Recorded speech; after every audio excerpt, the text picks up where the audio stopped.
hope to share this on our Civic Nebraska has a virtual landing page, and that's where we put all of our virtual workshops. So folks that can't join us today can watch later on, or you can reference if you have anything you want to go back to and just rewatch. So we're going to start things out. I'm going to go ahead and share my screen.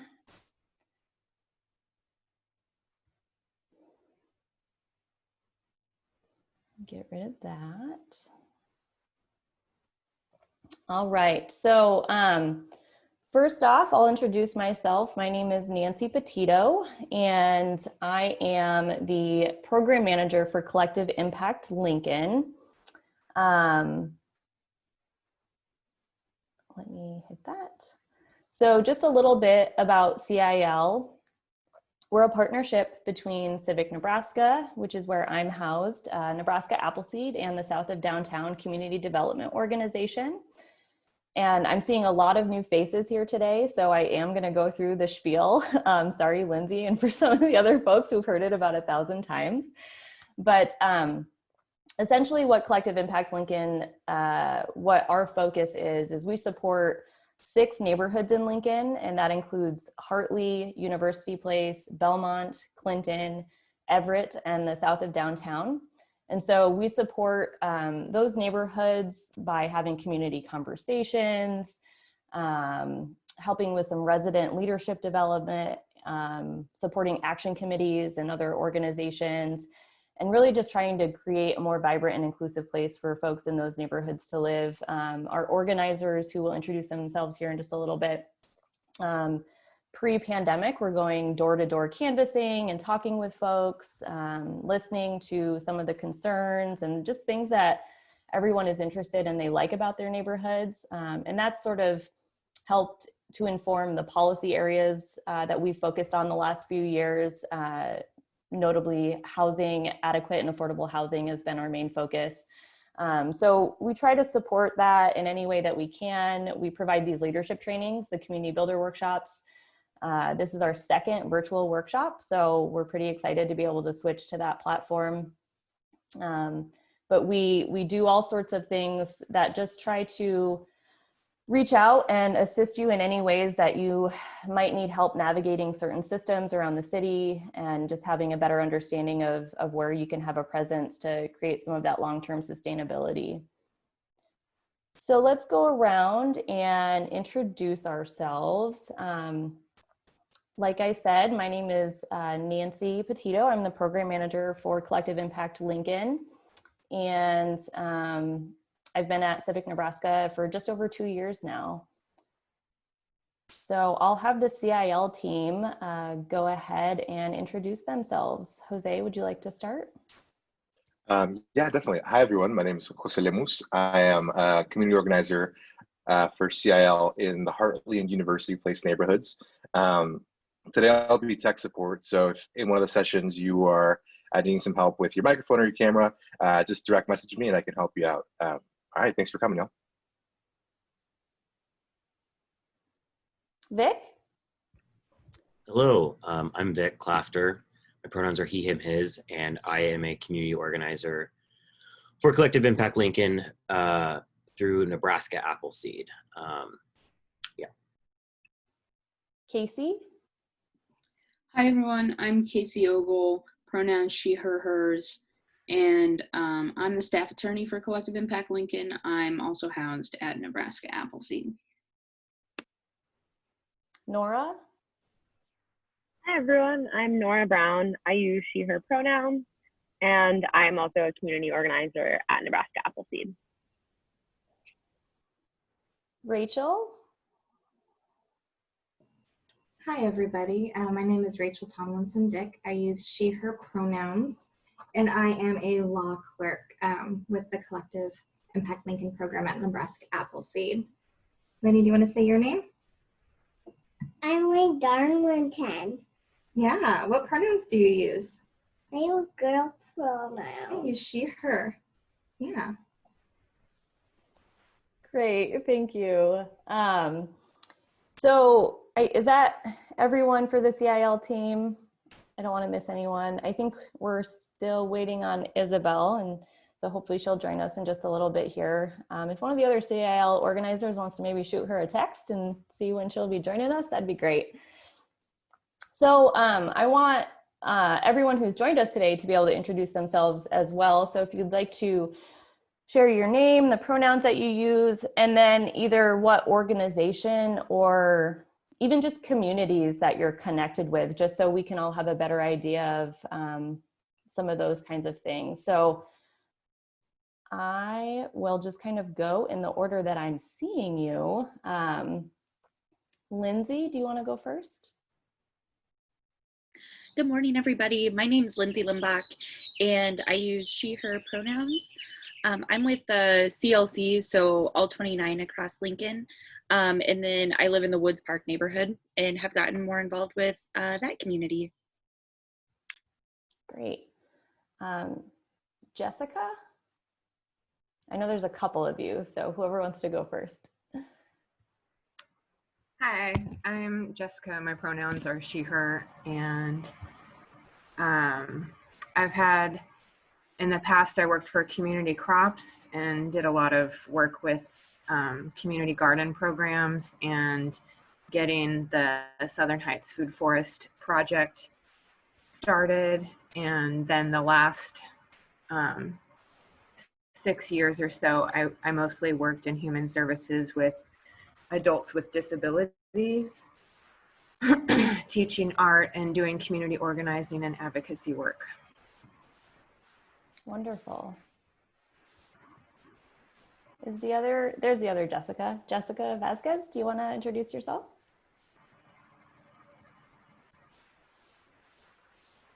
Oh, I'm not hearing you, Jessica. All right, can you hear me now? Yes. Okay. So my name is Jess, she, her pronouns, and I am an educator at Planned Parenthood. So I do sex education in the community. And then I'm trying to think my other communities. I just try to be like a good member of our community and advocate for good things. So I'm just interested in kind of how to build more skill sets around being engaged. Yeah. Wonderful. Michelle? Hi, I'm Michelle Clifford. I live in the south of downtown area, so I'm connected with the SODO group, and I'm also a teacher at Lincoln High School. Kate? Hi, I'm Kate, and I'm the SCC at Park Middle School. So I'm connected with that community, and I live in the Bicentennial Estates community, so that's kind of my home base. Wonderful. Devin? Hi everyone, I'm Devin. I use she, her pronouns, and I'm a volunteer with the South of Downtown. Jill? Hi, Jill Premack. I use she, her pronouns. I'm currently on the board of the Southern Heights Food Forests that you mentioned, Jessica. I'm also a designer with the Nature Explorer program at Dimensions, so I'm kind of connected with the children and educational community. I apologize if I say your name incorrectly. Nayan Kaur? Hi, I'm Nayan Kaur, and I use she, her pronouns. And I used to be an intern at Nebraska Appleseed, and I used to intern with Norm. Wonderful. Okay, who have I missed? Isaiah? Hi, my name is Isaiah Graves, and I currently work with the Black Lives Matter movement. I'm also part of the LGBT community, and I also live in south of downtown area. So just want to get more in contact connected more with my community and also find ways that I can help better us and get our voices heard. Wonderful. Maya? My name is Maya. I use she, her pronouns, and currently I'm volunteering through Nebraska Appleseed. Great. And Isabel is here. Isabel, do you want to introduce yourself? Hi, sorry I'm late. Computers kind of crash when you need them the most. But my name is Isabel. I'm a community organizer at the South of Downtown Community Development Organization. And communities that I feel connected to are like the neighborhood community, but I live on like 7th, so I'm technically in South Salt Creek. So like I know my neighbors pretty well, which is super cool. And I'm also part of the LGBTQ community and lots of like political friends too. So it's a fun time to have people to discuss things with. Great. Well, it's really awesome to see how many people are connected here, which doesn't really surprise me. If you live in Lincoln, you know that happens quite often, which is why I love this city so much. So I'm going to go back to sharing my screen. I wanted to be able to see all of your faces during that. So I really want this to be smaller. Okay.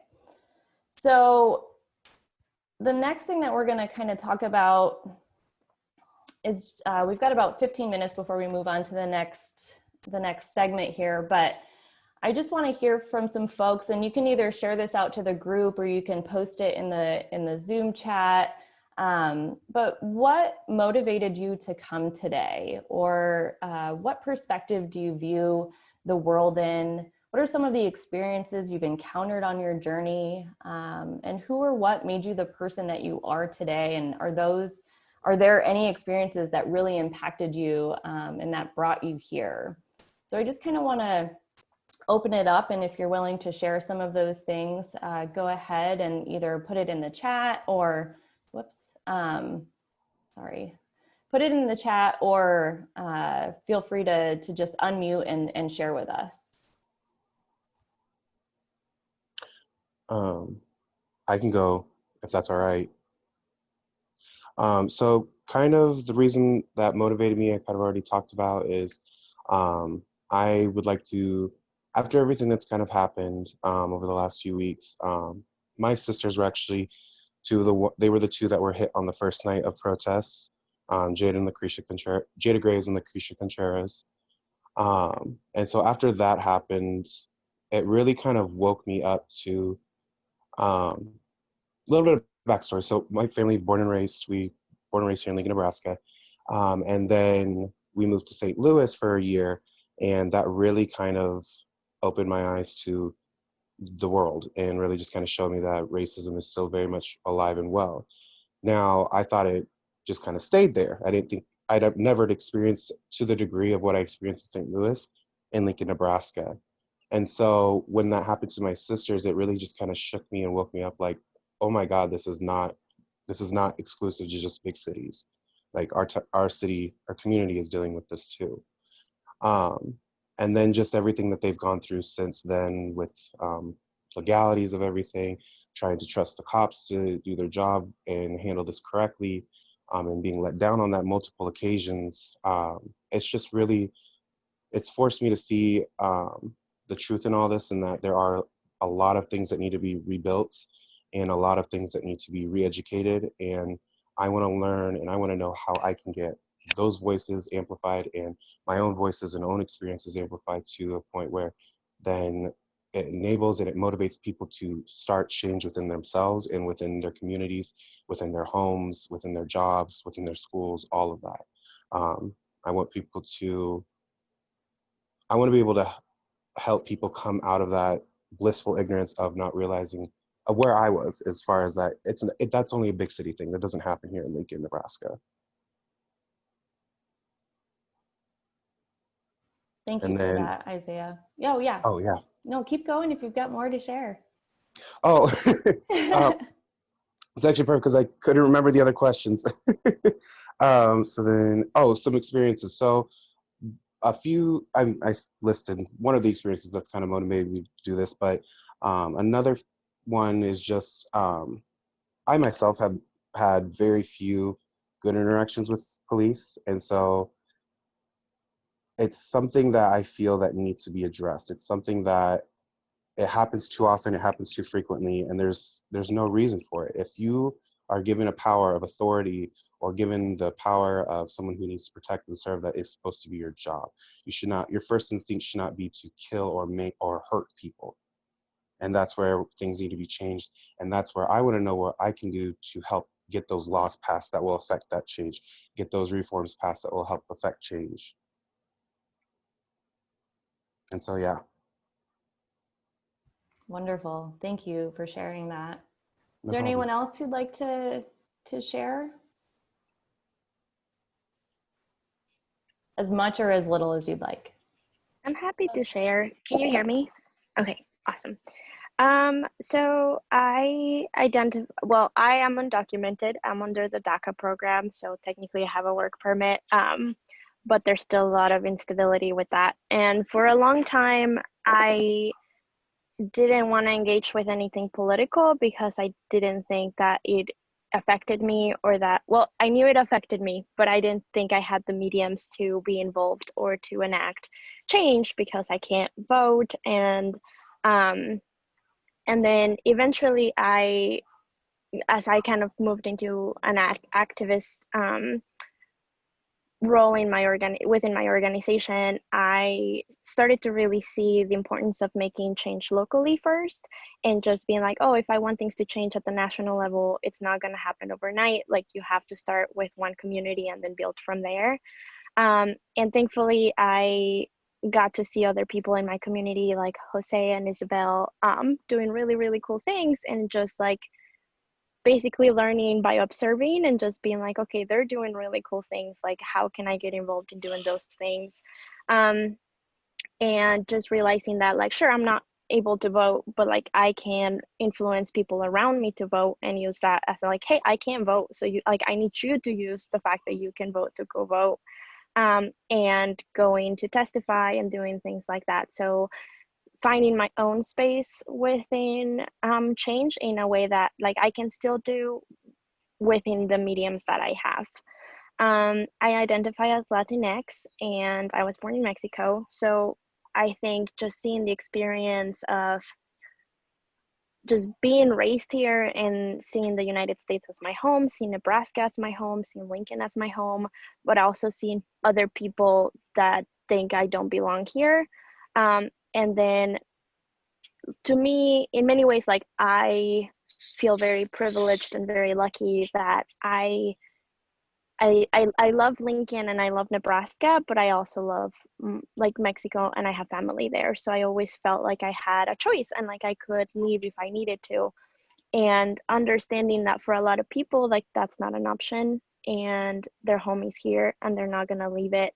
So I'm just trying to kind of find within my spaces what privileges I have, and the fact that I'm not at risk in ways that other people are at risk, especially with like police brutality and things like that. So like, how can I use my body and my privileges to really step up in ways where people might not have the agency to?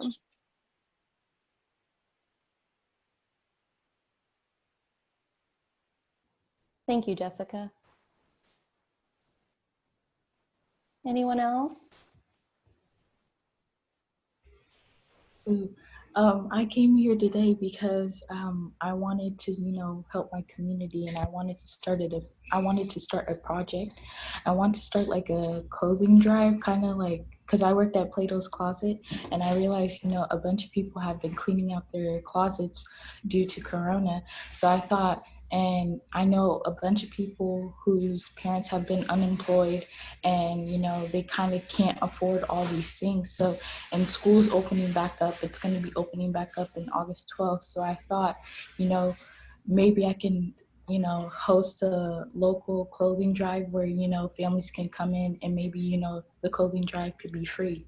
And I also came today because I wanted to know how I can, change our education system, LPS, because I feel like due to the recent events, I noticed that not a lot of my classmates realize the actual history of America. They just think slavery happened, the slaves were freed.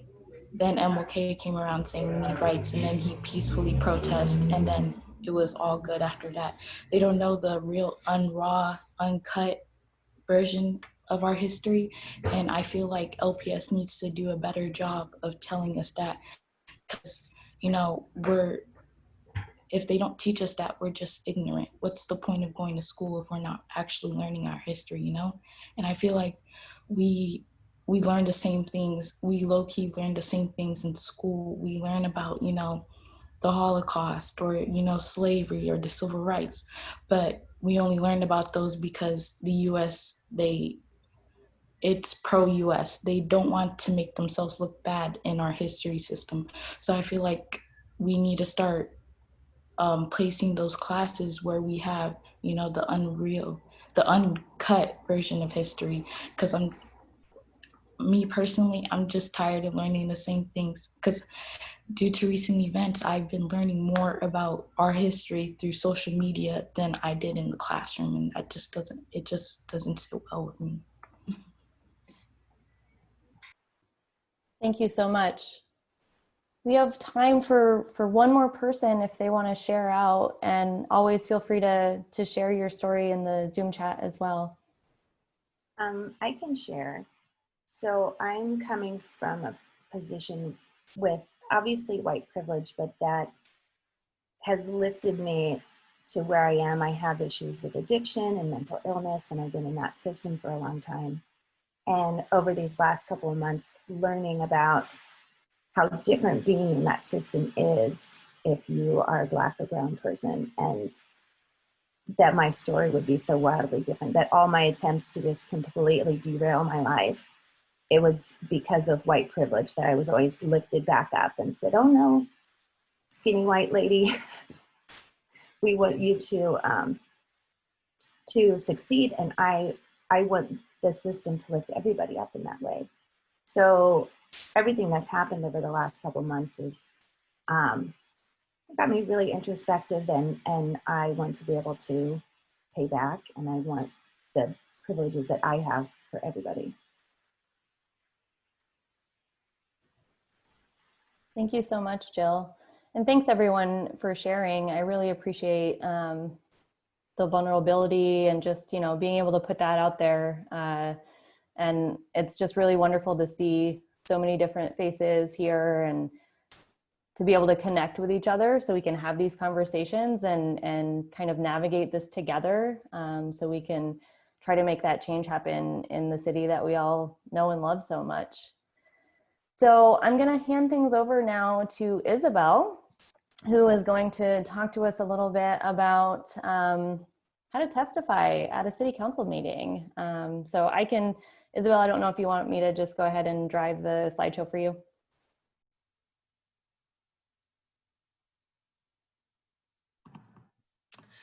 Hey everyone, thanks so much for being here. I really loved hearing about how everyone is like wanting to make the change, but excuse me, also like making the change in small ways where you can like impact it, and then like using your privilege in spaces where you do have privilege. And I think that that's really beautiful. So I love the energy here today. I just want to like a quick show of hands. Who here has testified in front of city council before? Okay, cool. Awesome. So a lot of people don't really know the way that the system works with city council and testifying and making your voice heard, which is really shitty, just because like it's one of the most, I feel like in Lincoln we have one of the most accessible ways to make that comment. So when I was looking at the registration, and I don't remember if anyone here is, we had two folks from out of town, one from Sterling and one from Kearney. And so I was looking up like, well, what is like their city council process or things like that.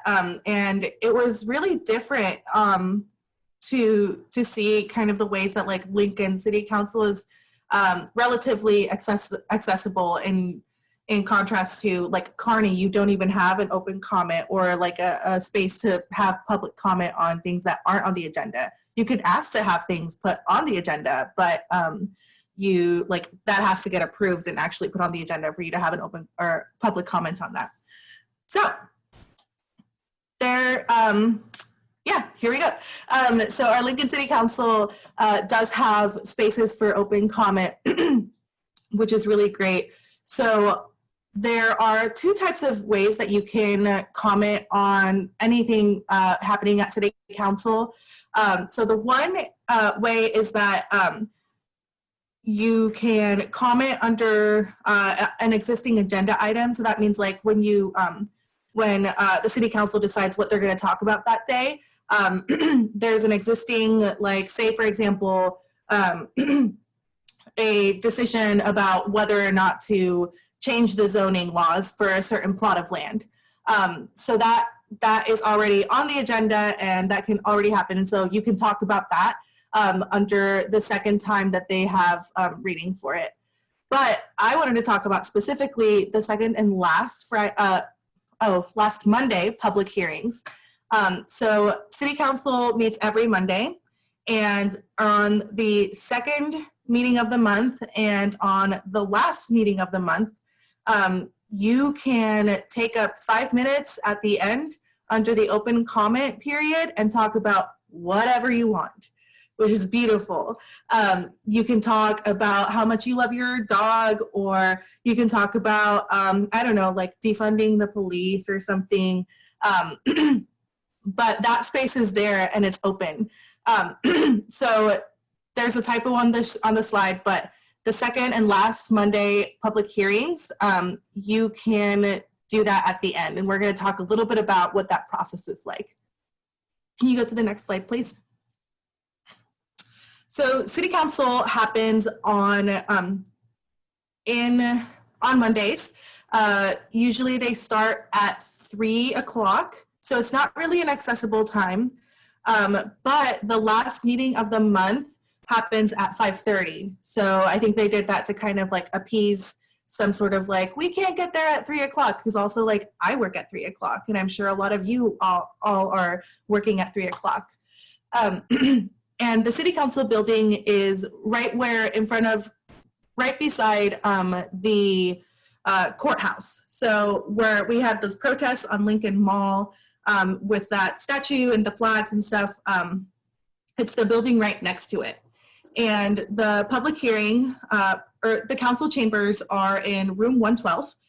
So you just go in and it's right at the end of the hallway to your left. It's pretty easy to find, and you can actually just go in there for any meetings that happen in there and just listen. Just sit and hang out and listen and see what's happening, which is a really great way to get informed about what the processes are like and just get familiar with it. So the public hearing begins, and they have to go through their whole agenda. So they are like, it's just like a lot of formalities, but also just adopting the agenda and kind of seeing what is on the thing. And so there's a lot of like boring stuff that you have to wait through. But it is really interesting and fascinating to see kind of how they move through that. So the first way that you can comment on things is through the agenda items that have public hearing. So when an item comes on to the City Council, it appears on the agenda 3 times. One for first reading, which is basically acknowledging that the City Council members have received the agenda item and that they are looking at it, just acknowledging that they have it. So that's the first time. And then there's no discussion of the agenda item at that first reading in that first meeting. And so there's no discussion on it and there's no public comment. It's just basically like, yeah, we received this and we're looking at it. The week after is the second reading. And so under the second reading, that's where you can comment on agenda items. So for example, adopting the city budget, that'll go through this process. So it'll appear on the agenda the first time, just saying, hey, we, the City Council, have this on record and we're looking at it and reading through it. The second time, it'll have public hearing. So on the second time that it appears on the agenda, it will be open. So the person will introduce it, the City Council members will kind of discuss it a little bit, have the person who introduced it call to the front to explain what they are trying to accomplish. They'll call forward the city attorney or any relevant staff, staff department heads or anything like that. And then after that, the council will say, okay, is there anyone who would like to testify on this item? And that is your time to shine.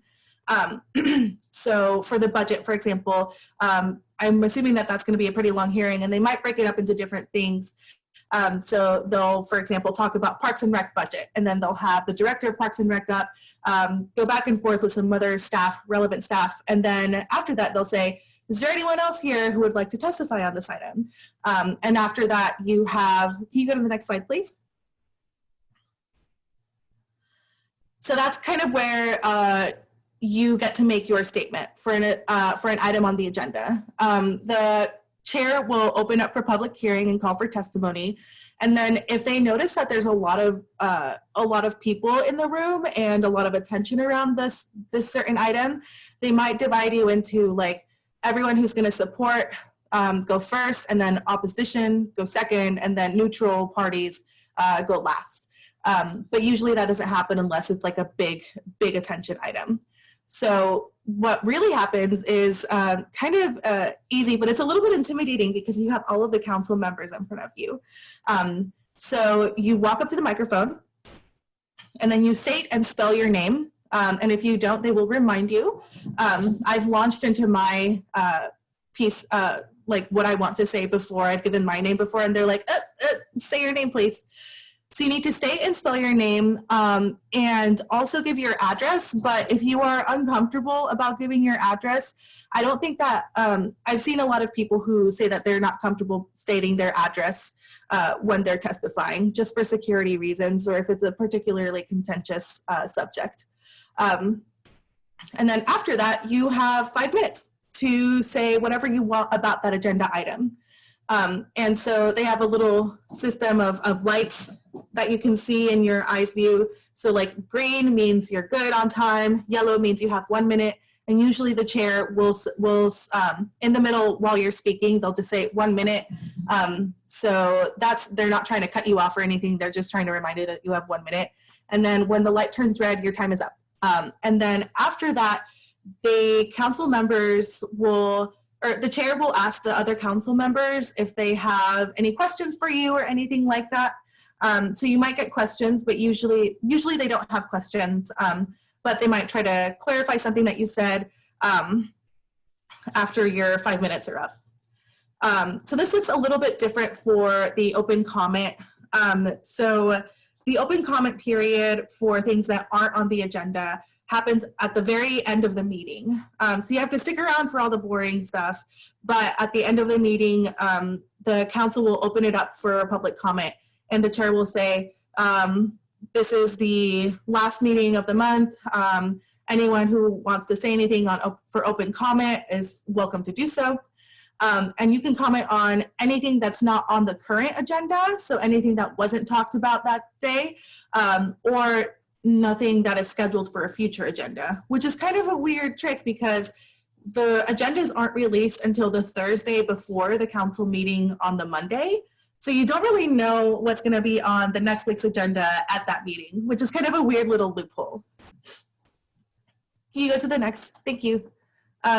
So kind of like I mentioned, the chair of the council will thank you for your comment and then ask the council if anyone has any questions for the testifier.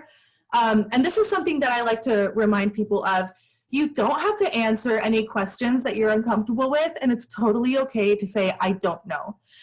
Because sometimes if it's like a particularly sensitive subject for one of the council members or something, they'll try to ask you a question that kind of is trying to contradict what you just said or trying to poke holes into your narrative or your story. So you can just say, I don't know, which is really good because I have been in front of the council a few times where it's been a little like they're trying to poke holes into whatever you're trying to say.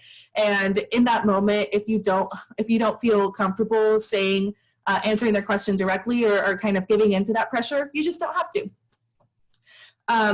And after that, after any questions or anything, the council will thank you for your time and will remind you to sign in on the testifier sheet at the podium.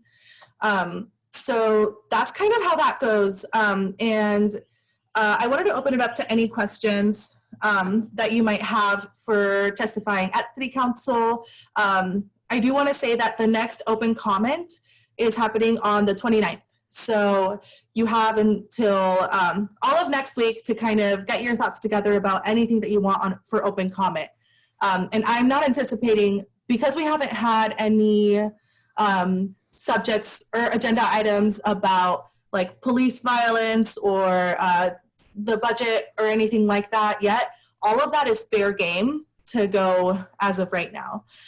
So you can definitely use the 29th as a meeting at the end to talk about any of those related subjects that you have, that you want to talk about, just because I know that we are, that's probably a lot of the reason why people are here today, is because you do want to know how to make that statement and how to do it within the systems that we have in place. Because I know that on Monday there was a little bit of confusion on what was being presented at City Council, and people weren't allowed to testify, or they thought they were there for a different reason. So any questions? This might be a bit specific, but to be the most impactful, what should you wear? Ooh, I think anything that's clean and presentable is good. I've showed up to council in a t-shirt and jeans. I've also showed up to council in a business casual dress. As long as you're clean, I think you should be good. It doesn't really matter. Sometimes you see folks who go up there and they're like in suits and stuff, which is really great, but whatever you're comfortable in. It's all about your comfort, and having, feeling like your best self, I think is really good for your statement and your presentation, because I know that sometimes if I don't have anything written out or like prepared and I'm just there and I just like, blech, it's really easy to like kind of black out for a little bit and just kind of forget what you're doing. So whatever makes you feel more comfortable. Isabel, you might have already touched on this, but how exactly does an agenda item get on the agenda, and what role does the public have in that process? That's a really great question, Devin. And so for an item to get on the agenda, it has to be introduced by a council member or by the mayor herself. And so a lot of times, I think the city attorney can introduce items too, if I'm correct there. But if you have something that you want your council member to discuss, I think in my experience, some folks are a little bit more open and accessible than others, but you do have your one representative who represents your district. And then there are 3 at-large representatives, so 3 members of the council that represent the entire city. So you have basically 4 opportunities to get someone to put something on the agenda for you. It is a little bit tricky though, because sometimes I think they're just used to running things business as usual, and not a lot of contentious things get thrown into the agenda. So for example, last year we introduced an ordinance, so basically a law change to modify the ways in which we're regulating our single family rental units, so like single family homes and stuff like that that are being rented. And we had a little bit of a struggle trying to find out who was willing to introduce this, because they knew that that person would probably piss a lot of people off, especially the developers and the real estate people and the Home Builders Association and all of those people. So it is a little bit tricky to get someone to introduce something if it's not already planned. And so we finally were able to meet and talk with council member Carl Eskridge, who was term limited. So he decided not to run again. There's no term limits on city council. But he wasn't running for election again. So he was like, well, I have nothing to lose. So that was one way that we got that introduced, and he introduced it himself. So I guess it's kind of a bummer that is not as accessible as it could be, or as accessible as it should be for things to be introduced. Yeah. Did that answer your question, Devin? Okay. Thank you. Does anyone have any other questions? Isabel, in the free kind of open comment period that you talked about, do those items ever become agenda items, or do they need to go through that same process? Sometimes they do. And so sometimes if the council members are saying that something has a lot of attention, they might take it upon themselves to draft legislation on anything. I'm not sure that they do that super often. I think last year, probably 2 years ago, there was a group of folks who went to talk about making Lincoln like a sanctuary city, or like just making a public pledge that they would protect DACA folks. And I think that that was something that became an agenda item, but ultimately the city council decided that they didn't have the jurisdiction to say anything on that because that was a federal issue. So they kind of just kicked it down or whatever. But anything, I think that the big point is that the open comment period is really underutilized. Not a lot of folks know that it's there, that you can just literally talk to them about anything. And so I think that it's, whether or not it becomes an agenda item in the future and something that is becomes legislation and is adopted, it's still a really great way to get the council members' attention, and because they literally have to give you their attention at that moment. Just a reminder from the beginning. So it's the second and last Fridays that's just completely open, and then what was it on Mondays, or there was another kind of... Oh, sorry. There was a typo on the graphic. So all of the meetings happen on Mondays. Oh, okay. Yes. So the second and last Monday are the ones that have open comment. And then if you're following an agenda item specifically, like for example, if there's a development going in across the street from your apartment and you just want to keep tabs on it or make sure that your views are represented as they are changing the zoning or adopting, money to be used for that development, you can kind of follow that. So once it's introduced one week, the next week you can expect it to have public hearing where you can go and comment under that. And then the week after that is when they will vote on that item specifically.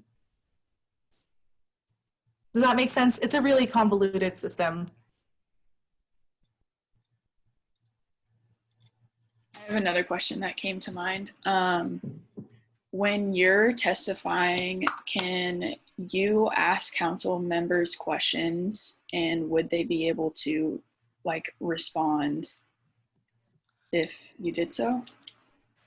I don't think that there's any rules about whether or not they can respond. They usually like to play it safe and not say anything if it's going to make a big statement. But you're definitely more than welcome to ask them what they think, or ask them to talk to a specific thing. And it's just their decision at the end whether or not they want to respond to you, or just kind of leave it at that and kind of play it cool. But you can say whatever you want.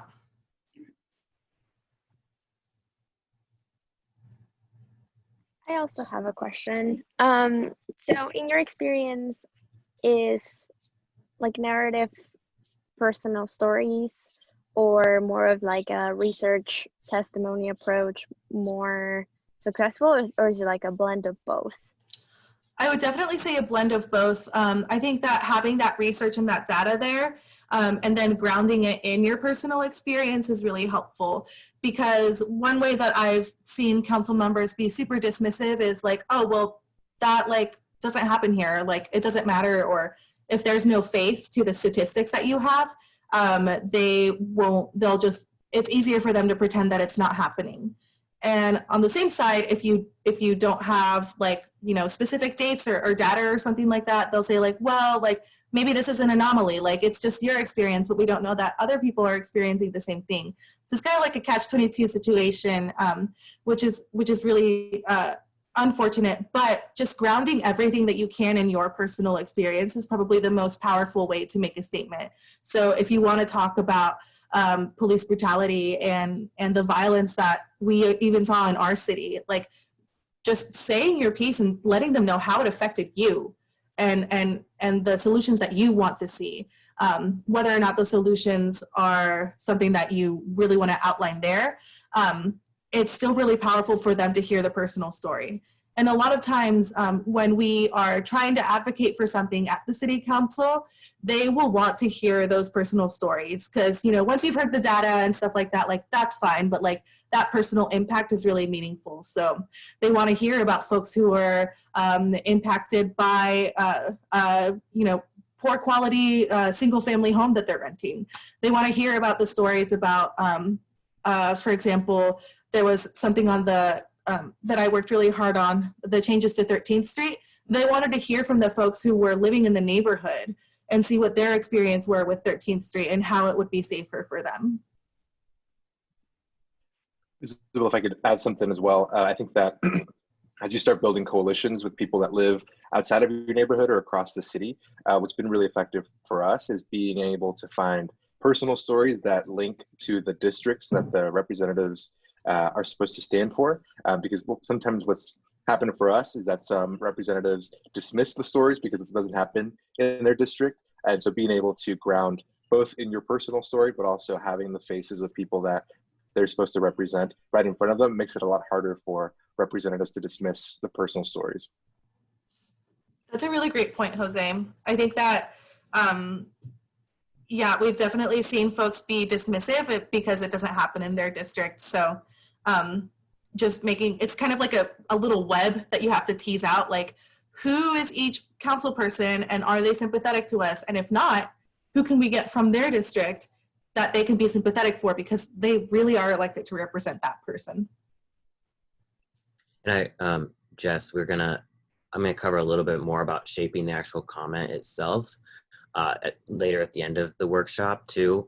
And so thinking about, the dynamics that go into successful testimony, in addition to all the great things that Jose and Isabel just highlighted there. Thank you. Casey, Casey put this in here and can I screen share really quick? Okay. Don't judge me. My computer automatically opens to Microsoft Edge. But I'm a Google Chrome user, I promise. So this is what City Council looks like. So I think if I can go here.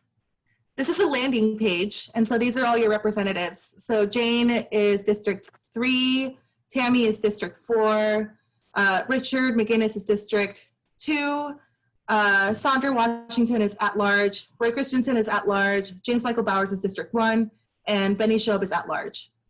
And so you can find your districts. There's a map somewhere.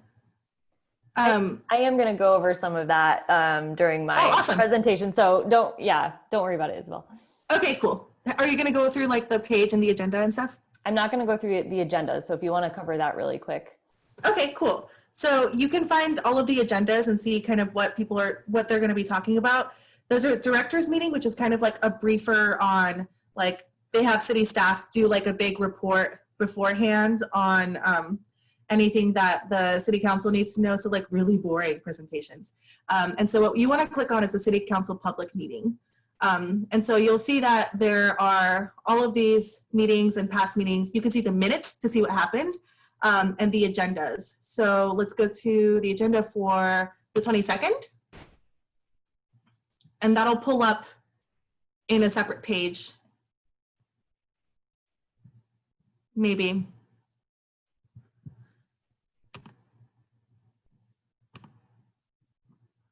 Okay, I'm choosing to blame Microsoft Edge. There we go. All right, so this is what the agenda looks like. And so all of these things at the beginning are things that just kind of go through on the consent agenda. They're just consenting to all the things that these things say. There's liquor resolutions. So if any company is applying for a liquor license to sell liquor, Hub Cafe is expanding their liquor. And so these all have public hearings too, and you can kind of comment on those if you want to. If you see someone that like, yeah, that person should be serving liquor, or like, heck no, that person should not be serving liquor. You can really talk about anything.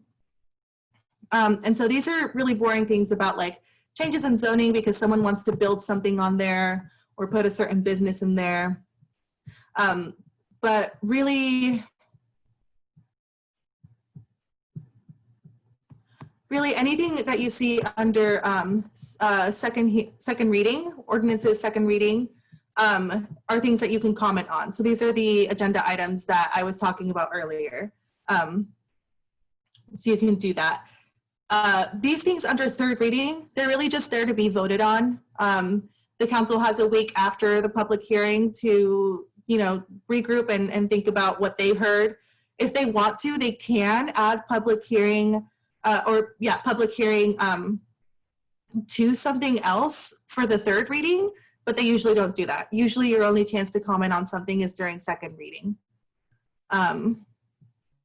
And then this is first reading. So these are the things that are coming up next week that you might not be able to comment on at that meeting, but you'll be able to comment on at the other meeting. And then this is where you find the public comment. So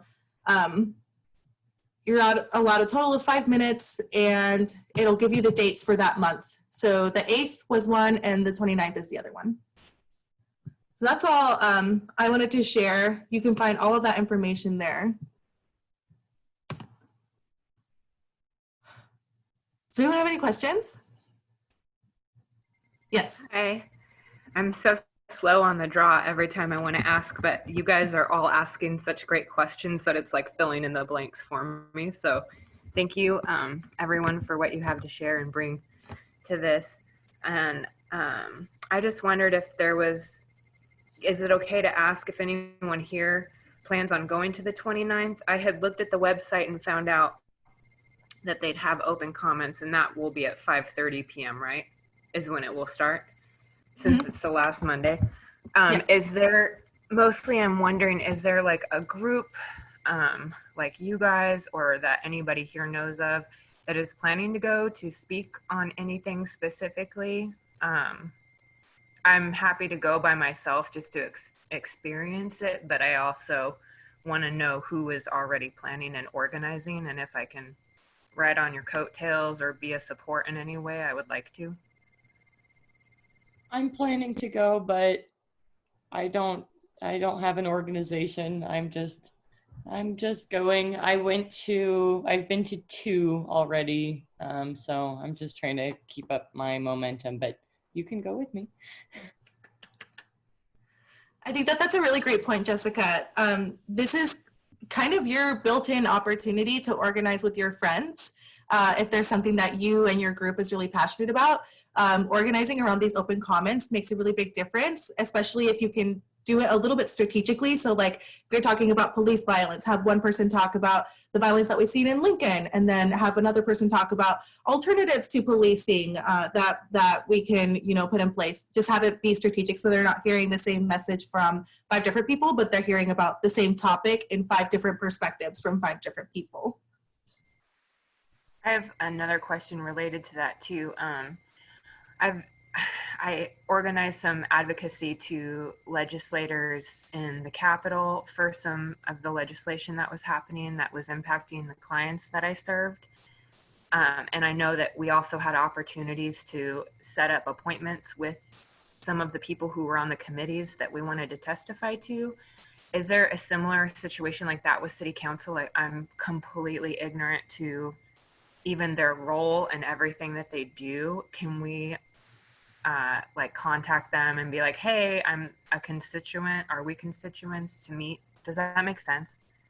Yeah, I think that Nancy might talk about this a little bit more, but there are just like a slew of different commissions and boards in our city that have a lot to do with the way that city council conducts business. So a lot of times city council is kind of the last stop before anything happens, but it has to go through things like the planning commission or things like I serve on the Parks and Rec board. So there's open comment there too, to kind of make sure that folks are being able to be heard. But the other side of it is that like it's not very transparent at all, right? We just don't know what goes into every single decision. And so I think that I really want to continue this like information sharing with folks, and make sure that folks are knowing where and when those opportunities are built in, because they are not sharing that information to us. Yeah, thanks, Isabel. Jess, you brought up some really great questions, and I'm gonna talk a little bit about the other side of just if you're not comfortable with maybe testifying at city council, or if you want to find other avenues to contact your city council reps. We're going to talk about that after we take a short break here. And there are so many different facets to how this works. We probably won't get through everything today, but that just means we have more to talk about. And we were hoping that based on this conversation and all of you joining us today, that this would be a starting point for you to reach out to people in your circles or to connect with one another, which I can see is already happening.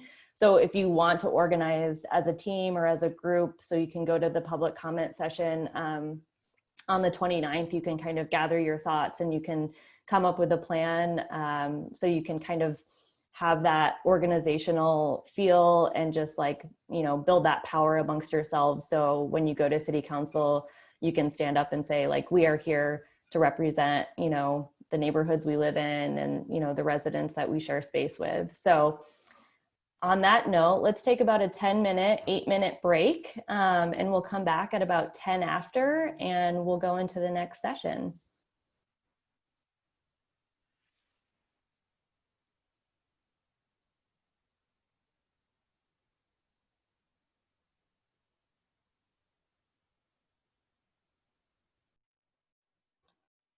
All right, looks like we've got most folks back with us. So I'm gonna go ahead and let's talk about identifying and contacting city officials.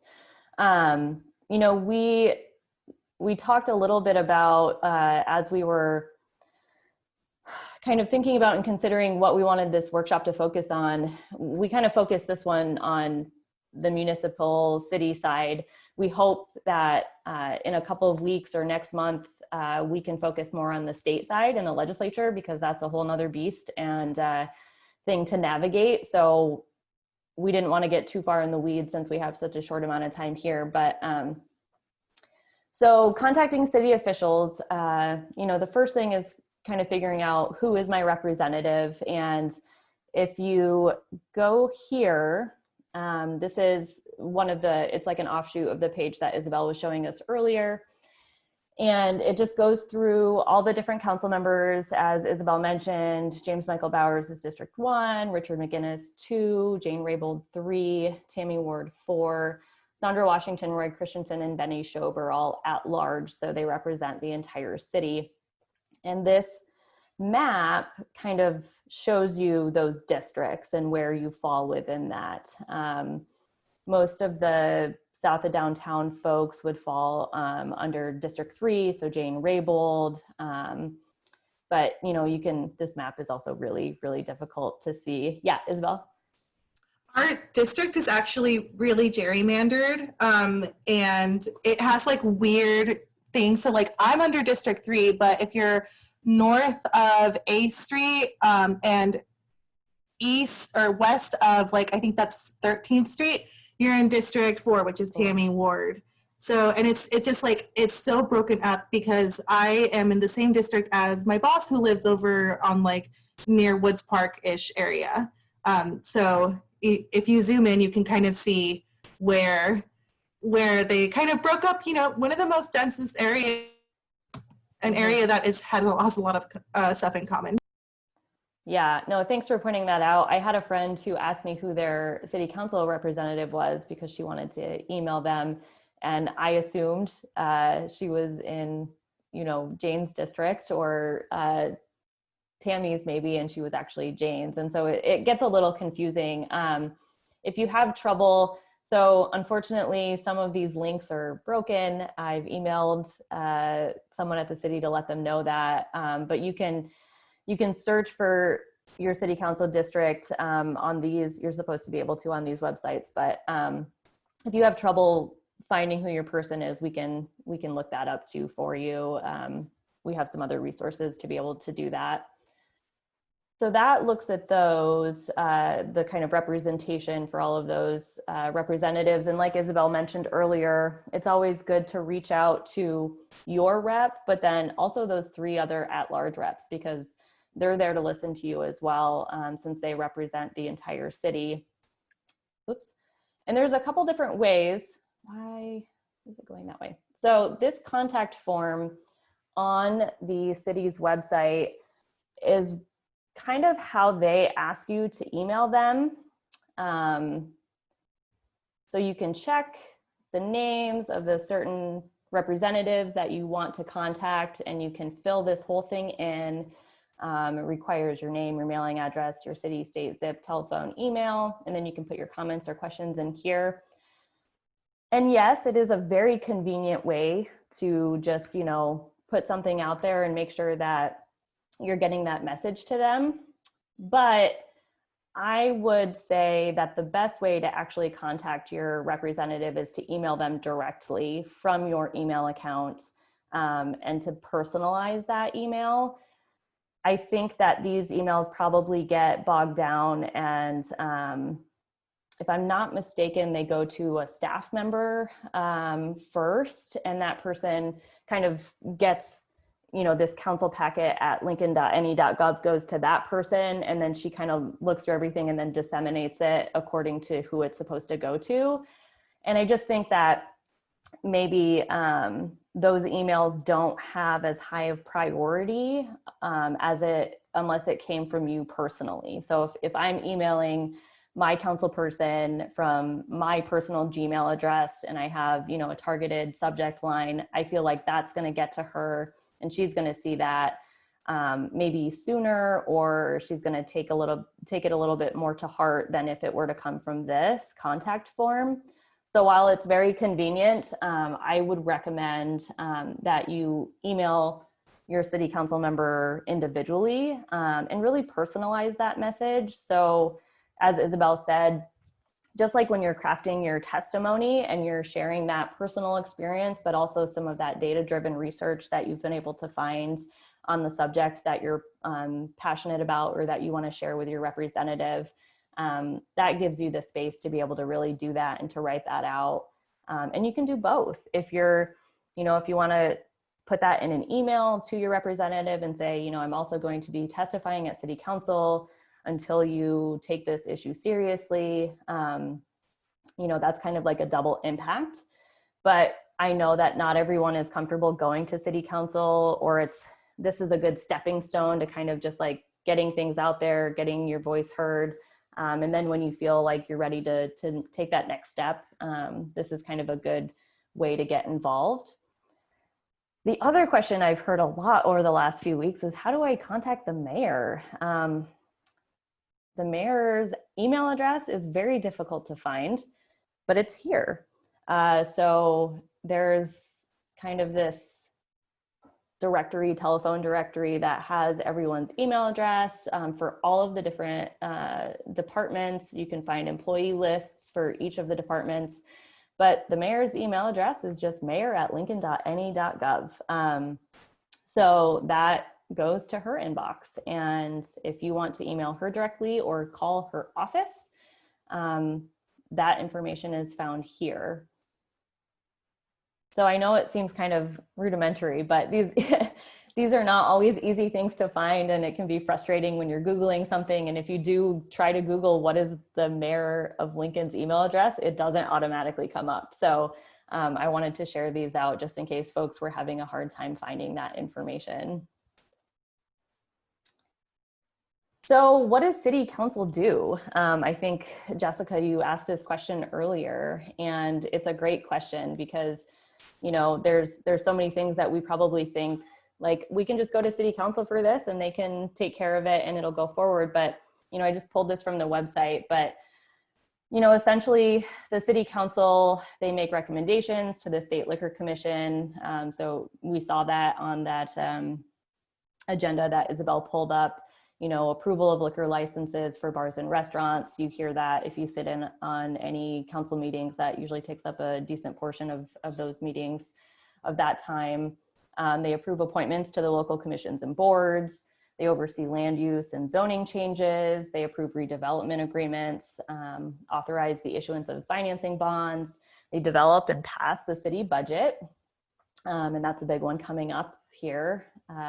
They create and revise the city code. So they have the power to put certain things to a vote that we get to go and, you know, vote on if it's a ballot initiative. So they also set fees, rates, and levy taxes. They authorize the mayor to execute contracts. They vote on claims made against the city. So if a resident wants to file a claim because their mailbox got run over by a snowplow, they get to say yay or nay on that. And they provide a forum for citizens to speak on issues on the agenda or of what's important to them, which is, you know, really what we're talking about here is having that opportunity to go and to comment at those open, we like to call it open mic, but open comment sessions. So our old data contractor, John Skinner, made this infographic, which you can find on our Collective Impact Lincoln website. One of the things that we thought it was important to point out was how the policy making works at the city level. And so it kind of starts, as we said before, with either a citizen suggestion, or it's a request from the city department, or it's a ballot initiative. And, you know, as we were talking earlier about how it can be difficult as an individual or as a resident to go to a city council member or to approach a city council person and say, hey, I really want this to happen at the city level. How do we make this work? You know, I think it helps if you have a lot of people to be able to start that grassroots advocacy and really bring people together and advocate on an issue that you care about. So, you know, Collective Impact Lincoln, like I mentioned earlier, we've been working on housing affordability and adequacy, and there is no way we would have gotten the ordinance passed last spring without all of our housing advocates. So, you know, if you have something that you're very, very interested in, I would say seek out some of the organizations or nonprofits or community development groups that are working on those things, and they want more people to be able to advocate for those same issues. So that's a really good way to make that connection and to be able to approach a city council person. And I would say most of our city council members are very approachable and willing to sit down with folks and have those conversations. So that's kind of the first step. And then once you get to that point and the council member that you identify is willing to make that introduction, then it goes a couple of different routes. It can either be a change, an ordinance would be a change to the city law or code, or a resolution would be an action that's just approved by the council. And so this is kind of that process that happens. You know, Isabel went through this as well, just in terms of finding out when you're allowed to comment. And so both an ordinance and a resolution, they have a first reading, they go to a second reading where the public can comment on that. For an ordinance, it goes to a third reading, and then it gets voted on by the council. For a resolution, it gets voted on at that second reading. So then based on that vote, if it gets passed, it can go to the mayor. And so she either signs it into law and it becomes a resolution or a law in the Lincoln city policy. She can also veto it, but the council has the opportunity to override that. So if 5 members of the council all vote to pass it, it can still get passed into law. So the last thing I wanted to talk about is the opportunities to join some of the boards and commissions. And I know, Isabel, you talked about this a little bit during the break, but this is a really great opportunity to kind of get to some of those steps before it gets to city council. And there were some questions that I heard about, can I just go to those meetings and sit in on them and just kind of hear what's happening, you know, at the planning commission or some of those other boards? And yes, you absolutely can. But here's the website, which they recently overhauled, it looks like, and kind of redid some of those things. So these are all of the different boards that are available for folks to be on. And there's quite a few of them. And you can go through these different tabs and see. So there's the boards, and then all of the different members that are on those boards. And then it lists the ones that have vacancies, which is very useful. So, you know, it'll say when the term is, when the vacancy is coming up, who the appointing authority is for that. If you click on one of the boards, you get a little bit more information about what that looks like, so you know what you're getting yourself into. And then if you want to apply to be on a board, now you can do it online, which is huge. It's such a wonderful change. So this is the application form. You just kind of go through all of this, fill it out, pick, you know, the board that you want to apply to be on. Pretty self-explanatory, kind of like a little resume here, interests and experiences, all that good stuff. And so you fill that out and then you just submit it, and that'll go right to, to the board and commission committee who reviews that. So that's pretty handy. If you want to kick it old school, you can still apply, you know, you can print out the application and you can fill that out, complete it, and mail it to the mayor's office for review. And so, you know, whatever board you want to be on or you're interested in, you can apply to be on that board or commission, and that would get voted on by city council. So you would show up if you're selected. You kind of do a quick run through of why you want to be on that board or commission, and it's a pretty harmless process, and then they, you know, approve it and you're on. So I would recommend, if you know folks who have either previously served on those boards or commissions or have a little bit of background about it, what it looks like, just so you have an understanding of what the time commitment is and, you know, what your responsibilities are, that can be helpful. But I think it's a really great step into just understanding more of those city processes and having a voice in some of those matters that ultimately make it to the city council level. Nancy, could you clarify whether when submitting applications, can someone only submit an application when there's an opening on that board, or can they submit an application and it will stay in the queue? I believe that you can submit an application at any time and it'll just stay in the queue. So if you notice, well, you know, I really want to be on the LES board, but there's not a vacancy right now, you can still put your application in and indicate that that's the board you want to serve on. And so it'll just kind of hang out until there is a vacancy, because even if a board member isn't, anything can happen. People can go off before they're slated to or before their term ends. So yeah, that's a great question, Vic. It's my understanding that you can apply at any time for any of those boards, whether there's a vacancy or not.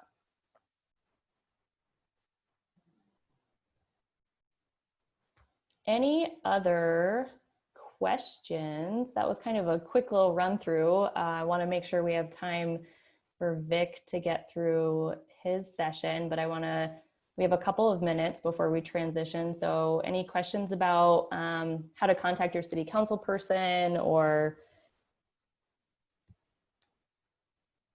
Just really quick, if you were to get accepted to be on a board, what do those next steps look like, or how do you become accepted to be on a board?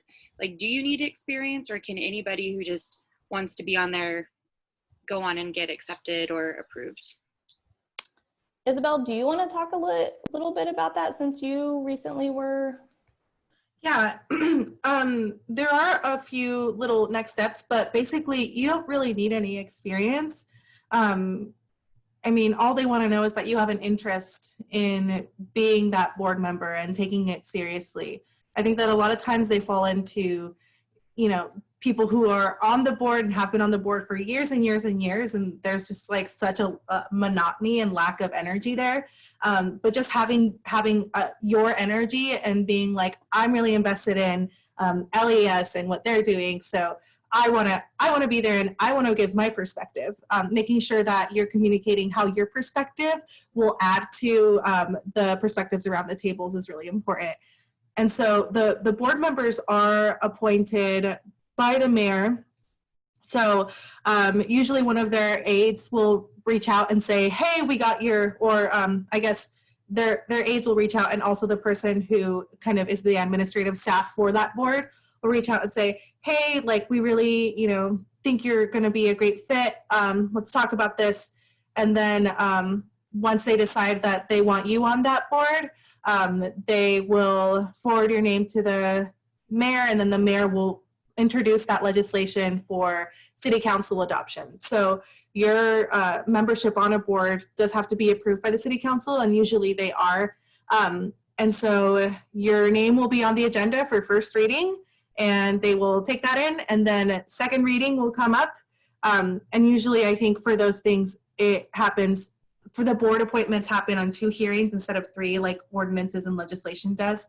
And so under the second reading, you're invited to come to city council and, kind of tell the city council a little bit about yourself, why you're interested and who you are, and just like be like, my name's Isabel, I want to serve on this board because blah, blah, blah, blah, blah.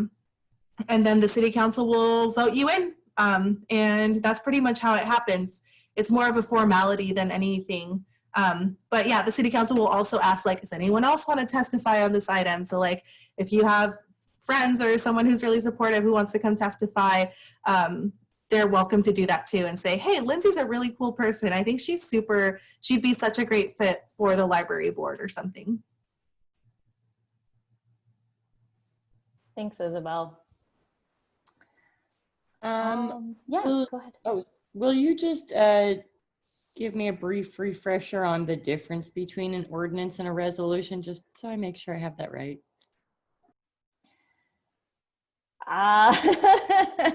That's a great question. Does anyone else want to take that one? I think is Casey on this call? She is. Yeah, I can give it a go. Okay. I think, so an ordinance is going to be in the city's municipal code. It's going to be adopted into the municipal code and made part of the city's laws. And a resolution, I don't think that's necessarily going to be the case. A resolution is going to be something that's more like a statement made by the council. It's going to be more of a, we feel that this is something that needs to be said. This is something that is affecting our city, or this is so a resolution is less about changing the law in the city and more of a statement of policy of the city. So yeah, I think that's how I would view the two and differentiate them. That's a very good explanation. Thank you. I would not have done that justice. All right. Well, if there are any other questions on that, Vic, I'm going to hand it over to you, and I can just keep sharing my screen if you want me to do that. Yeah, sounds good. So yeah, again, I'm Vic. This last session, and we're going to have some time at the end again, just for like general questions of anything that we've touched on. But in this session, I'm going to be asking some questions of you all. And I titled this session, Making Systems and Leaders Accountable.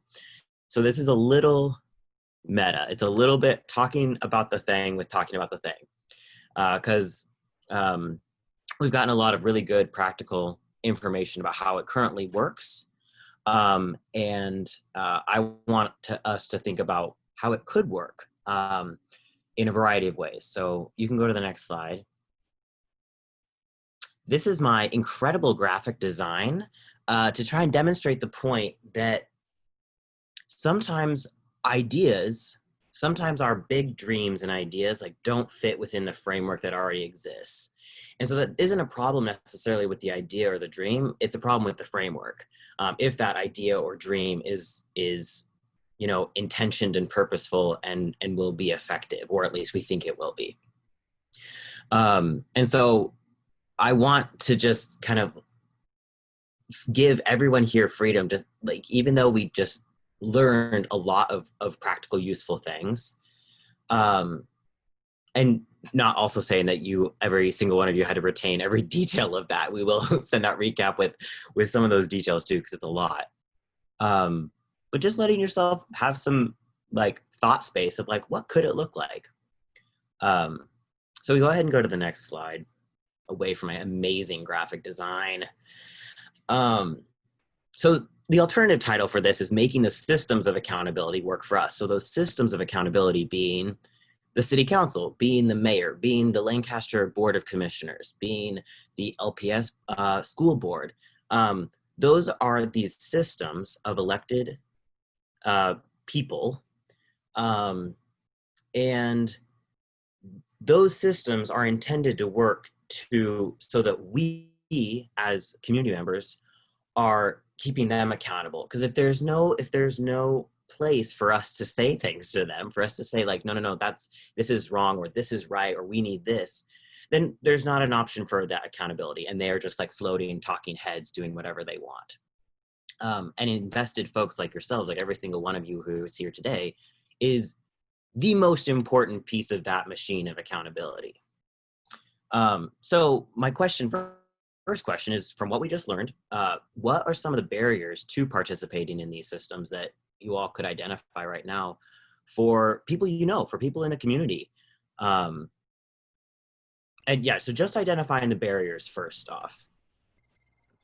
I'll say I did some advocacy with someone who lives with cerebral palsy, and I think she would like to get involved in a board, maybe especially about transportation, because she hates the city bus system for getting on the bus with her wheelchair. And she also is nonverbal, so she uses a letter chart to speak. So all of this meeting, I'm just like, how do I help her have an opportunity to be involved with those limitations? Absolutely. Difference of physical ability in systems that aren't necessarily made for people with those differences of ability. Absolutely. Or some others. Also the time, even when just meetings are at 3 o'clock, yeah, that bothers me, because that inhibits any students from being able to go, and just a lot of people's regular day-to-day jobs. Great point. I'd also echo Jessica and say that language is also a barrier. I wonder if folks that didn't speak English or didn't speak English as comfortably as they would like, if the boards would provide interpretation, or if they'd have to bring their own. Language is a huge one. And I don't know for sure. I mean, there's definitely, in regards to how open meetings or public meetings have to function, there are some stipulations about providing interpreters, but I don't know practically how that works at the city council.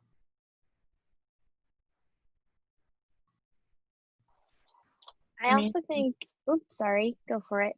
Oh, I was just gonna say like communication, like language is a really big thing, obviously, but like why aren't people like sharing more about like how individuals can get involved, and why aren't, I mean, I'm pretty ignorant to all of these things, so it's a lot of new information, and I'm like really happy to be hearing it, but I'm just wondering why I've grown up in this system, like not really knowing that like my voice has power, and why isn't the news or like I don't know, just I'm really like questioning that. So sorry, I don't know how to like put that into a very like specific like barrier, but apart from like my connection like with the south of downtown and like the wonderful people there of like helping me like ease into like, oh, this like civic engagement is a thing, and like I have a voice and my neighbors have a voice. Why the heck is it that so many of us go throughout our lives like not knowing that we have a voice? For an exact example, I would talk about like my family, you know, like do my grandparents know about this? I know my mom's never really been super engaged, and like I like live with her, and so yeah, that's kind of like how things are turning in my mind right now when it comes to barriers and the question of why and how all of this can be made more accessible to everyone within our city and communities and neighborhoods. Educating and doing outreach so that people knowing things. It's a pretty important thing, and that responsibility doesn't lie just with nonprofits like South of Downtown and like us as CIL. Like there is, I think, are you pointing at kind of the responsibility of the city to make sure that people know that go out of one's way to like receive the feedback that like they're trying to build their systems upon, you know? Yeah, I agree. I think that's something that was kind of missed in our education system as well. We aren't as informed. Like I'm right there with you, Devin, as far as like this is the most I've ever learned or known about my ability to affect change in my government. I didn't know about all these boards and stuff when we were in school and all of that. I feel like there's a lack of funding and resource to our schools and to our general public as far as making the overall mindset and framework of our society in regards to voting is very blind. It's not as emphasized as it used to be. There's a lot of behind closed doors, a lot of hush hush. I think we need to increase and emphasize the importance of our vote and of our ability to affect change in our governments and stuff like that. I think that's something that also needs to be addressed, is that we just need to make the public aware. Like there's no reason why it should be so hard to find an email address for the mayor. Right. Whatsoever. Key theme that like just keeps coming to my mind is like advocacy for involvement. Yeah. Like, what can people think? This is really, really good conversation. Can people think of a couple other barriers that come to mind right now of accessing and taking part in these systems? I would also say like I'd say the time, someone had said earlier, the time frame, times of when it's made available. I feel like that's also kind of a purposeful thing. And that it just limits then who's all able to come and speak. It keeps kids from being able to come in and speak their minds too. And we're seeing right now that that's the generation that's making the most strides in these movements, is these younger people who are out there advocating, and they know what their rights are and they know what's right and what's wrong, and they're being hushed at the same time. Yeah, I think that, and this was something when Isabel was laying out process earlier, the city budget that she had mentioned that the mayor has introduced, and then there's like meetings or hearings on it throughout the summer, and then it will be voted on by the council and adopted in August. And even though public comment opportunities always start at 5:30, the hearings for the budget are often in the afternoon, and they're like cut up by half an hours in a way. And so again, people during the day, and those budget hearings often can be very dry, but they are important because they're department heads saying this is how this is where the money's going, this is why we need this much, and this is like what it's going to go to. And that's really important for the public to know about, whether it's Parks and Rec or LPD. So I think that that time, not only what time during the day, but literally that people have to be able to take an hour and a half to Yeah. sit through and be there. And that's energy and capacity when many of us are grinding to keep afloat. So Yeah, I think it also needs to be something that is discussed within jobs too, that we need to make sure employers are honoring people who are engaging in their civic duty. So if you are going to board meetings, going to participate on a board, going to city council meetings, going to vote, stuff like that, it needs to be encouraged and it needs to be supported by our employers. It can't be, oh, well, if you do that, you lose your job, or oh, if you do that, you're going to lose pay. Because then that's how we then keep people from doing that. That's how people are then afraid to speak their vote. It's essentially you become afraid then to speak your mind or support yourself because you've been made to feel like if you go vote or go do this, this, or this, it's just a waste of time and you're going to be punished for it. Go ahead, Jill. Are any of these meetings televised if you just wanted to know what was going on but you weren't testifying?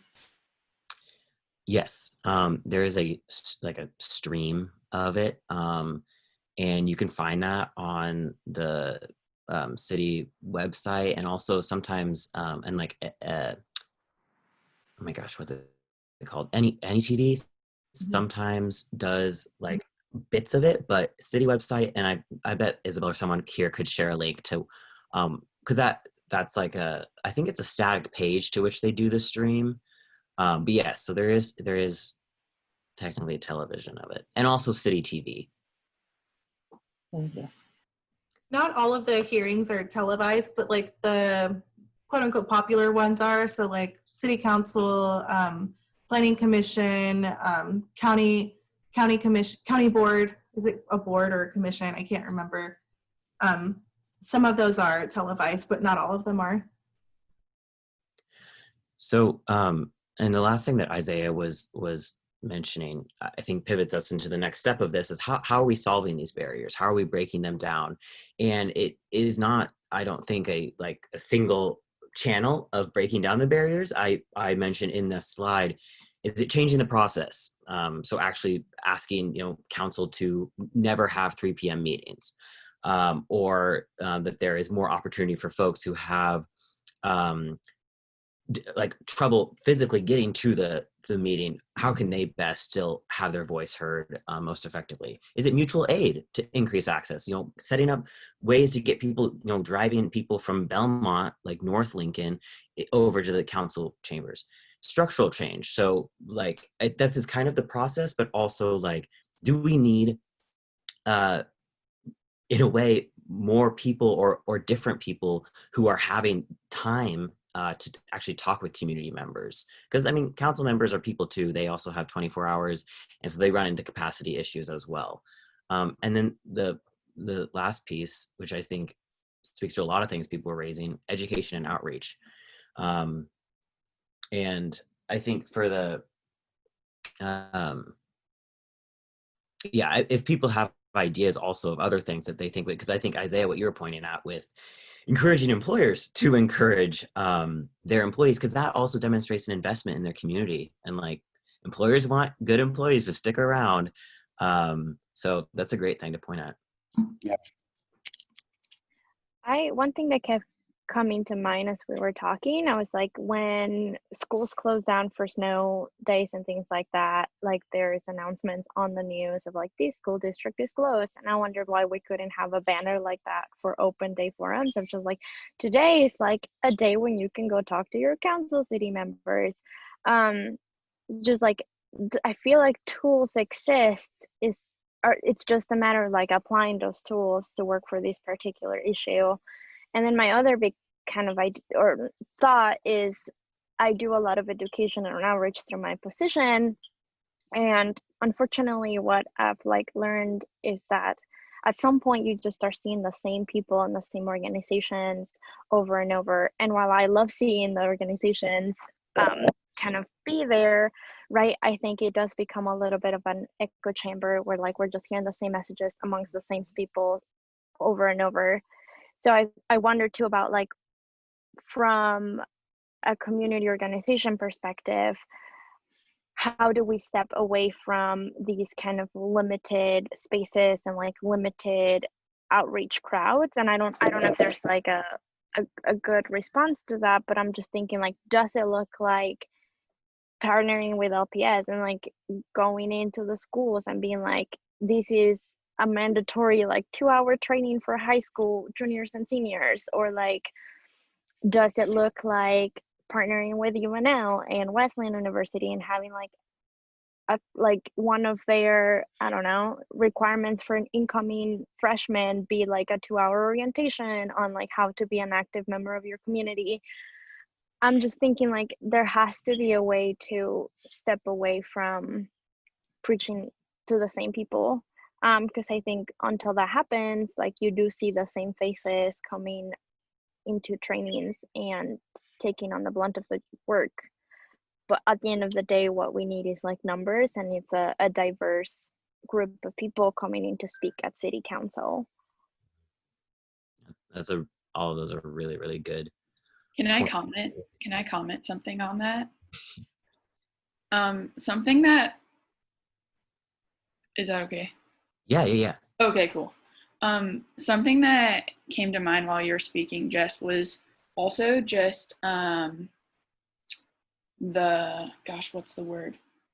Like the legal talk that, like, because I went to one of the city council meetings this past week, and there's like a word for it speak, but I can't remember it right now.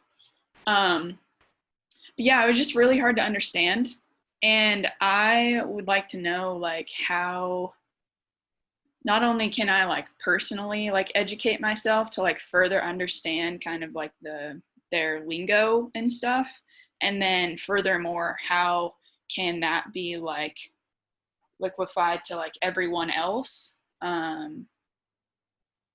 That's like another like question that I have. Yeah, I mean, someone had mentioned the literal language barriers, but there is absolutely a legal jargon barrier. Mm-hmm. I think Isaiah had said jargon too, and absolutely, like breaking down what things actually mean, because when it's not just a public comment, but people are commenting on the actual agenda items. There's a lot that goes into those agenda items when that is hard to understand what the agenda item actually means. And if you're wanting to respond to that, you don't want your important testimony to be dismissed based off a misunderstanding of a phrasing or whatever it is. So I think that is also a critical piece of education as well.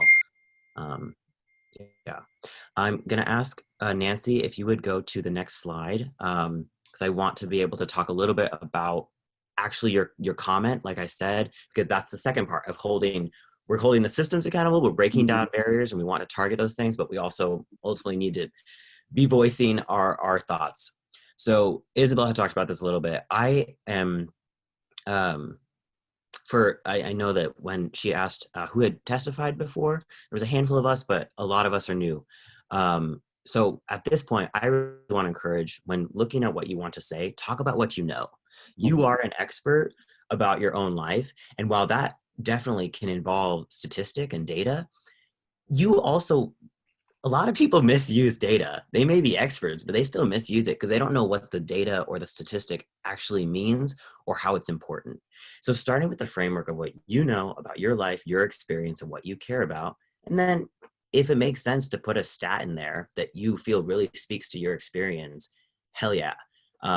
But your personal experience is really powerful, and also a council member or whoever elected official that you're talking to, you're sharing this with, they can be shitty and like dismiss your personal experience, but that's a lot harder to do, to dismiss like, yeah, no, that didn't happen to you. Like you I don't know, someone told me that this polo makes me look like I'm a 7th grader. Like I can say that, and then they can be like, no, that didn't happen. But it is just like, it's what? But with statistics, often if people are very hostile to an issue, they can try to warp that statistic and say, oh no, that doesn't mean this, or what about this, the whataboutisms.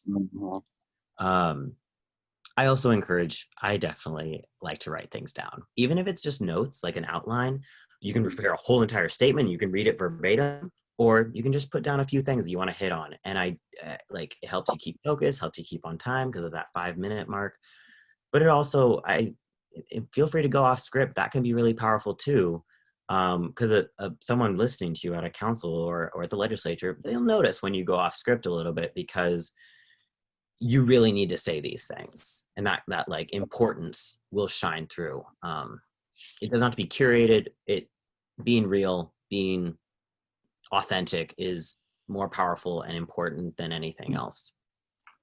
And then trying to make your ask or your demand really clear, what it is that you want them to do, even if it's kind of nebulous, like a little bit like, I want you to take these things into consideration. That still is an ask. If it's something more specific, like I want you to vote no on this, or I want you to vote yes on this, I want you to do X, that's great too. But trying to make sure that there is an ask that's pretty clear, and being really sure and assuring the governing body to whomever you're talking, you will be following up. This isn't the last time that they're going to be hearing from you, that you're going to be here for the process. And even if it is a public comment and you're just wanting to voice like, hey, what happened 2 weeks ago was not acceptable, was not okay, you can then make sure that your ask is do something about it.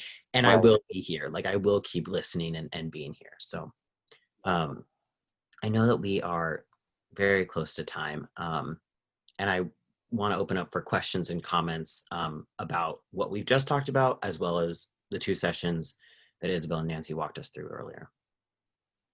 I definitely think I would like to piggyback off of what I believe Jessica was saying, as far as getting into the schools and really encouraging some of this civil duty and advocating for. I think that also needs to be, I agree, a part of the curriculum. I know for myself, one thing that that I'm wanting to reach out to the education department for is ways that we can start including more real life experiences and more speakers that will speak to the truth in how our government works, and how we can do better as citizens to kind of reach out and make change and get our voices heard. And so like having these types of forums, I think is really great, because I've learned more here in the last hour than I feel like I learned my entire GoPo class all throughout high school. So it's just, I think these are very important things that need to be talked about, and this is a treat that needs to be afforded to every citizen of every city and town. Because to be honest, it's not just a Lincoln or Nebraska thing. This is something that I feel like the entire nation, we are all as youth citizens missing out on, is this information on how to really just advocate for ourselves and for our communities.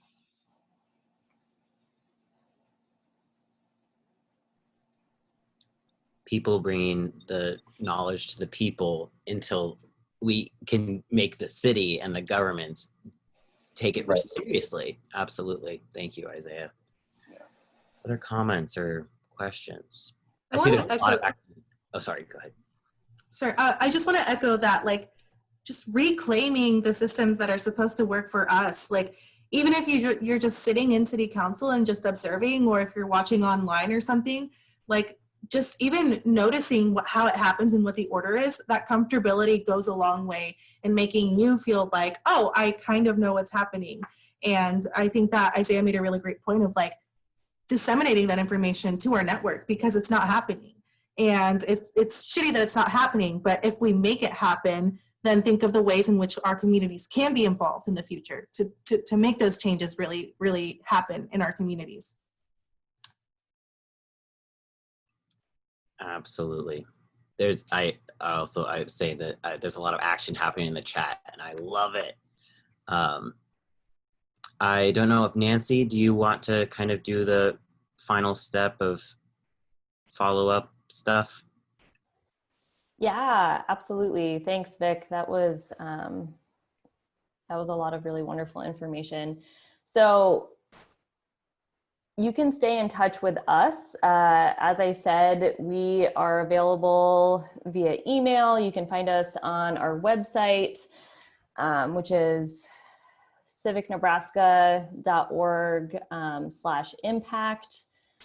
My computer's running a little bit slow, but we're all on here. You can click on us and you can find our email addresses, or you can reach out directly to me. We also have a Facebook group. It's Collective Impact Lincoln, so you can find us on there. I think you can just go ahead and join. It's a public group. So in this group, we post a lot of our events that we're doing. We share action items if we are asking folks to testify on a subject. So we have all sorts of great stuff here. So I would encourage you to join that, because that's where we share out a lot of the things that we're working on.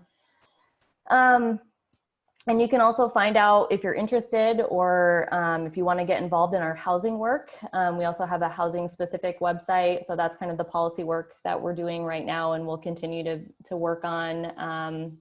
So we have a lot of information here for that. But I will share all of this information with you all in an email follow-up. I'll include the slides from today's presentation, along with a whole bunch of links to all of the things that we shared, because I know it's a lot to keep track of. So we want to make that process as easy as possible when you're navigating that yourself. And, you know, we want to encourage you to share this out with the people in your circles, the people who you know care about these same things, and just want to have a better understanding of how our systems work and how you can get involved.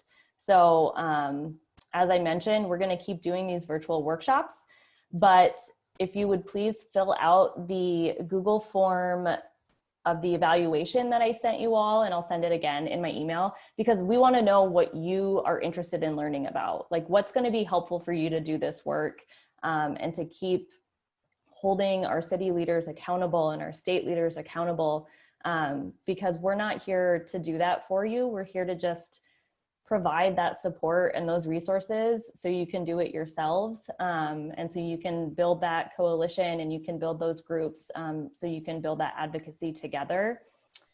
So I am so excited for this, and this has been a wonderful, wonderful 2 hours to spend with you all, and I'm so happy to see so many new faces. Any other last minute questions or anything that you want to share out with the group before we log off?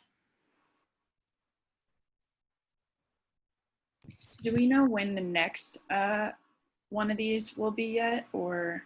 We'll get back to you on that. Okay. Awesome. Yeah, we'll narrow down a date, and as soon as we know, we'll get it posted on our Facebook page, and we'll share that out with you all. Great. Yeah. I think I'll just call out in the chat, Isabel and Vic have put in there, but and Nancy mentioned it, but we do housing policy work, and we'd love to have you involved, any of you involved in that as well. The city recently released a coordinated action plan, how they plan to address affordable housing in the city, and we'd love to have your involvement as we try to advocate for better policy around affordable and quality housing in the city. And we know a lot of that intersects with different issues that many of you raised. So if you're at all interested, you can reach out to Isabel, you can reach out to Vic, you can reach out to me. Our email addresses are on the, I think our contact information is on the website. So yeah, just to throw that out there. Can I ask a question? Would you guys also be a good resource to find out about advice or guidance on how to build a coalition for the community, for a specific community? I think we could probably help out with that. Yeah, for sure. Okay, thank you. So yeah, Jessica, if you just want to shoot me an email, we can talk about that, and depending on what you're thinking about, I can try to kind of loop in the people who make sense for that conversation. Cool. It's specifically for disabilities. Okay. Yeah, we can definitely help with that. Also, Jessica, were you talking about Tony earlier? Is that who you're talking about? I wasn't. I've worked with a Tony, but not a Tony with CP and HIPAA. But no, it's a letterboard, and I was like, oh wait. I was like, I only know one person who did that. And she was in a wheelchair, and it was Tony. She used to be our aunt's neighbor, and we saw her all the time. Oh my gosh, we love Tony. And then she went to our church, so we got to see her there. She was really cool. Yeah, it's my friend like wants to do so much, but she's so limited by resources, like so many of us. Yeah, I definitely think that is. My aunt is also, she has Down syndrome, and when she was born, the doctor told her mother that she should basically just send her to the asylum at that point, because there was not going to be anything they could do for her, and she was just basically just a waste of a child. And he said this to a mother, mind you, and she is now 53 years old. She's lived her life completely independent. She doesn't require any kind of assistance from anyone else. She holds on her own job. She pays her rent and does all that stuff. And so I definitely think it's another minority group that is targeted and made to feel that they have no importance in our society. And it's sad that there's so many groups that are cast aside. And I think it's time that we all kind of come together and all realize that we are all struggling. We are all being targeted by a system that does not want us here. And we need to make that change. We need to make it work for all of us, not some of us. Yeah. Thank you, Isaiah. Yeah. Well, thank you everyone for coming today and sharing your stories. This has been really wonderful to see. And yeah, watching all that organizing happening in the chat was just, that's like our dream. So, so thank you all so much. Enjoy the rest of your weekend, and you'll be hearing from me and the rest of the team really, really soon. Awesome. It was great meeting everyone. Great to meet you. Thanks, y'all. Thank you. Thank you. Thank you. Thanks, y'all. Thanks.